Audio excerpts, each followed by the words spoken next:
ഇനി അടുത്തത് ഒരു അന്താരാഷ്ട്ര വാർത്തയിലേക്കാണ്. ദമാസ്കസിലെ സിറിയൻ ഭരണകൂടത്തിന്റെ സൈനിക ആസ്ഥാനം ഇസ്രയേൽ ആക്രമിച്ചു.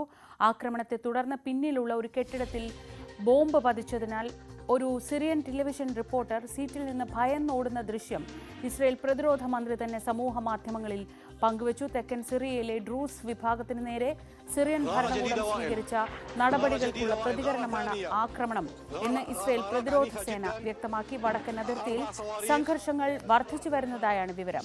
സ്വീഡ പ്രവിശ്യയിൽ സിറിയൻ സേനയും ഡ്രൂസ് സായുധ സംഘവും തമ്മിലുള്ള ഏറ്റുമുട്ടലും തുടരുകയാണ്.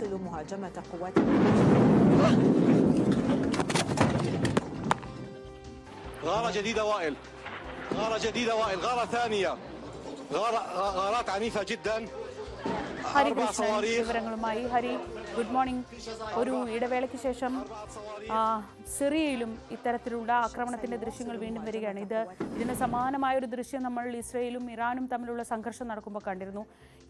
ഈ ദൃശ്യങ്ങൾ ഇന്നലെ രാത്രി തൊട്ട് സിറിയൻ മന്ത്രി തന്നെ പങ്കുവച്ചതിന് പിന്നാലെ വലിയ രീതിയിൽ എല്ലായിടത്തും കാണുന്നുണ്ട്. ഇസ്രയേൽ പ്രതിരോധ മന്ത്രിയാണ് പങ്കുവച്ചത്. ഇന്നലെ എത്രത്തോളം കാര്യമായ ആക്രമണമാണ് ദമാസ്കസിന് നേരെ ഉണ്ടായത്? അത് തുടരും എന്നതാണോ സാഹചര്യം? തീർച്ചയായും ശ്രീജ പറഞ്ഞതുപോലെ തന്നെ വീണ്ടും ഇവിടെ ഹൈലൈറ്റ് ആയിട്ട് നിൽക്കുന്നത് ബെഞ്ചമിൻ നെതന്യാഹു എന്ന് തന്നെ പറയേണ്ടി വരും. കാരണം ഇസ്രായേൽ ഇറാൻ സംഘർഷത്തിനെതിരെ ഇപ്പോൾ ഇസ്രായേൽ ആക്രമിക്കുന്നത് സിറിയയാണ്. ദമാസ്കസിൽ കൃത്യമായി തന്നെ സൈനിക ആസ്ഥാനത്തും പ്രസിഡൻഷ്യൽ കൊട്ടാര വളപ്പിലും അവിടെയാണ് കൃത്യമായി തന്നെ ഇവിടെ ഇസ്രായേൽ ആക്രമണം സംഭവിച്ചിരിക്കുന്നത്. കൃത്യമായി നമ്മൾ ഇപ്പോൾ വീഡിയോ ദൃശ്യങ്ങൾ കണ്ടതുപോലെ തന്നെ ഒരു ന്യൂസ് ആങ്കറിൻ്റെ എഴുന്നേറ്റ് പോകുന്ന ദൃശ്യങ്ങൾ മാത്രമല്ല, അവിടെ ആ ഫീൽഡിൽ തന്നെ റിപ്പോർട്ട് ചെയ്തുകൊണ്ടിരുന്ന പല മാധ്യമപ്രവർത്തകരുടെയും വീഡിയോ ക്യാമറകളിൽ തന്നെ ഈ ദൃശ്യങ്ങൾ ഒക്കെ തന്നെ കിട്ടിയിരുന്നു എന്നുള്ളതാണ് മനസ്സിലാക്കുന്നത്. കൃത്യമായി ഇസ്രായേൽ പ്രതിരോധ മന്ത്രിയും പറയുന്ന ഒരു പ്രധാനപ്പെട്ട കാര്യം, ദ്രൂസ് വിഭാഗത്തെ സംരക്ഷിക്കേണ്ടത് തങ്ങളുടെ ഉത്തരവാദിത്തമാണ്, അതുകൊണ്ടാണ് ഈ ആക്രമണം നടത്തുന്നത് എന്നുള്ളതാണ്. കാരണം കഴിഞ്ഞ കുറച്ച് ദിവസങ്ങളായി തന്നെ ഈ തെക്കൻ സ്വീഡ പ്രവിശ്യയിൽ ഈ ഒരു ഏറ്റുമുട്ടൽ നടക്കുകയാണ്. അതിൽ ഏകദേശം 300ഓളം പേർ കൊല്ലപ്പെട്ടു. ഇതിൽ ദ്രൂസ് ന്യൂനപക്ഷ വിഭാഗത്തിൽ ഏകദേശം 92 മുതൽ 100 പേരോളം കൊല്ലപ്പെട്ടു എന്നുള്ളതാണ് മനസ്സിലാക്കുന്നത്. ഇതിനൊരു പ്രതികാര നടപടിയായിട്ടാണ് ഇപ്പോൾ ഇസ്രായേൽ സിറിയയിൽ ഒരു ആക്രമണം നടത്തുന്നത് എന്നുള്ളതാണ് മനസ്സിലാക്കുന്നത്. തുടർന്നുള്ള ദിവസങ്ങളിൽ ഇത് തുടങ്ങിയിട്ടേ ഉള്ളൂ, ഇനിയും ശക്തമായ ആക്രമണം ഉണ്ടാകുമെന്നുള്ളത് തന്നെയാണ് ഇസ്രായേലിൻ്റെ പ്രതിരോധ മന്ത്രാലയത്തിൽ നിന്നും നമുക്ക് മനസ്സിലാക്കുന്നത്, അല്ലെങ്കിൽ അവർ അറിയിച്ചിരിക്കുന്ന കാര്യം എന്ന് പറയുന്നത്. കഴിഞ്ഞ ദിവസം തന്നെ ഈ ആക്രമണത്തിന് ശേഷം തിരക്കിട്ട ചർച്ചകൾ ഡൊണാൾഡ് ട്രംപിൻ്റെ ഭാഗത്തു നിന്നും അമേരിക്കയുടെ ഭാഗത്തു നിന്നും ഒക്കെ ഉണ്ടായിരുന്നു. സിറിയയെ സംബന്ധിച്ചിടത്തോളം സിറിയ ഒരു പുരോഗതിയിലേക്ക് നീങ്ങുന്ന ഒരു ഘട്ടത്തിൽ എത്തി നിൽക്കുമ്പോഴാണ് ഇസ്രായേലിൻ്റെ ഭാഗത്തു നിന്നും ഈ ഒരു ആക്രമണം സംഭവിക്കുന്നത് എന്നതുകൂടി എടുത്ത് സൂചിപ്പിക്കേണ്ട ഒരു കാര്യം തന്നെയാണ്. അവിടെ സിറിയയ്ക്ക് ഈ ഒരു ശക്തമായ ഒരു ആക്രമണം നേരിടേണ്ടി വരുമ്പോഴേക്കും ഈ ഒന്നുകൂടി കെട്ടിപ്പടുത്തേണ്ട ഒരു സാഹചര്യം കൂടി ഉണ്ടാകുന്നുണ്ടോ എന്നൊരു ചോദ്യം കൂടി നിലനിൽക്കുന്നുണ്ട്. പക്ഷേ കൃത്യമായി തന്നെ ഇസ്രായേലിലെ ഈ ആക്രമണം ഇനിയും തുടരും എന്നുള്ളത് തന്നെയാണ് നമ്മൾ മനസ്സിലാക്കേണ്ടത്. മാത്രമല്ല, നിലവിലത്തെ സാഹചര്യത്തിൽ ഏകദേശം 10 പേർ കൊല്ലപ്പെട്ടു എന്നുള്ളത് മനസ്സിലാക്കുന്നത്. നിലവിലത്തെ റിപ്പോർട്ടുകൾ മാത്രമാണ്. ഇനിയും കൊല്ലപ്പെട്ടവരുടെ എണ്ണം കൂടും.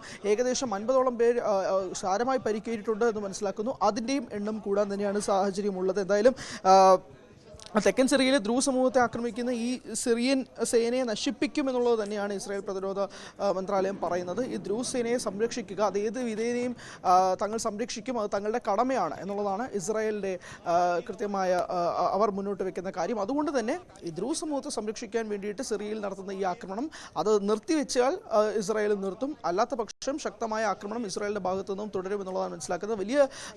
വലിയ ആശങ്ക തന്നെയാണ് സിറിയയിൽ സൃഷ്ടിച്ചിരിക്കുന്നത്. പ്രത്യേകിച്ച് ഈ ഒരു മേഖലയിൽ നമുക്ക് ദൃശ്യങ്ങളിൽ നിന്ന് കാണാം, ഈ സൈനിക ആസ്ഥാനത്തും ഈ പ്രസിഡൻഷ്യൽ ഏരിയയിലുമാണ് ഇസ്രായേൽ ഈ ആക്രമണം നടത്തുന്നത്. അപ്പോൾ കൃത്യമായി തന്നെ അവിടെ തടിച്ചുകൂടി നിൽക്കുന്ന ജനത എല്ലാവരും തന്നെ പരിഭ്രാന്തരായി ഓടുന്നതെല്ലാം നമ്മൾ ദൃശ്യങ്ങളിൽ നിന്നും വ്യക്തമാണ്. അങ്ങനെ വളരെ അപ്രതീക്ഷിതമായി നടത്തിയ ഒരു ആക്രമണം തന്നെയാണ് സംഭവിച്ചിരിക്കുന്നത്. അതുകൊണ്ട് തന്നെ തുടർന്നും ആക്രമണം ഉണ്ടാകുമെന്ന് ഇസ്രായേൽ പറയുന്നുണ്ടെങ്കിൽ പോലും എത്രയും വേഗം തന്നെ ഇത് നിർത്തുക എന്നുള്ളത് തന്നെയാണ്. വീണ്ടും ഈ യുദ്ധമുഖത്ത് ഹൈലൈറ്റ് ആയിട്ട് നിൽക്കുന്നത് ബെഞ്ചമിൻ നെതന്യാഹു തന്നെയാണ്. അപ്പോൾ അതുകൊണ്ട് തന്നെ ഈ ഒരു ആക്രമണം എത്രയും വേഗം തന്നെ അവസാനിപ്പിക്കുക എന്നുള്ളതും കൂടി ഏറ്റവും മുന്നോട്ട് വെക്കുന്ന ഒരു കാര്യമായിരിക്കും. ശരി, ഹരികൃഷ്ണനാണ് വിവരങ്ങൾ നൽകിയത്. ഈ സുവൈദയിലെ ഗോത്ര സംഘർഷത്തിൽ ഏതാണ്ട് 250 പേർ കൊല്ലപ്പെട്ടതാണ് ഈ സിറിയൻ ഒബ്സർവേറ്ററി പോലെയുള്ള സംഘടനകളൊക്കെ പറയുന്നത്.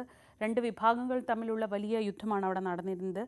സുന്നികളായ ബിദൂൻ ഗോത്രം അതൊരു വിഭാഗം, മറുവശത്ത് ഈ സുവൈദ ഗോത്രം, ഇങ്ങനെ 2 വിഭാഗങ്ങളായി നിന്നു. അതിൽ ഈ ബിദൂൻ ഗോത്രത്തിനൊപ്പം സിറിയൻ സർക്കാർ നിന്നപ്പോഴാണ് സുവൈദയ്ക്കുള്ള പിന്തുണ എന്ന നിലയ്ക്ക് അതിലേക്ക് ഇസ്രായേൽ കടക്കുന്നത്. അത് പക്ഷേ സിറിയ നശിപ്പിക്കാനുള്ള ഇസ്രായേലിൻ്റെ നീക്കത്തിൻ്റെ ഭാഗമായിട്ടാണ് വിലയിരുത്തുന്നത്. അങ്ങനെ ആ ഏറ്റുമുട്ടലിൻ്റെ സാഹചര്യത്തിലാണ് ഇന്നലെ പ്രതിരോധ മന്ത്രാലയത്തിന് അടുത്തേക്കൊക്കെ ആക്രമണം എത്തുന്ന ഒരു സാഹചര്യം കൂടി ഉണ്ടായത്. ഹരിയാണ് വിവരങ്ങൾ നൽകിയത്. ഇനി മറ്റു വാർത്തകളിലേക്ക് പോകാം.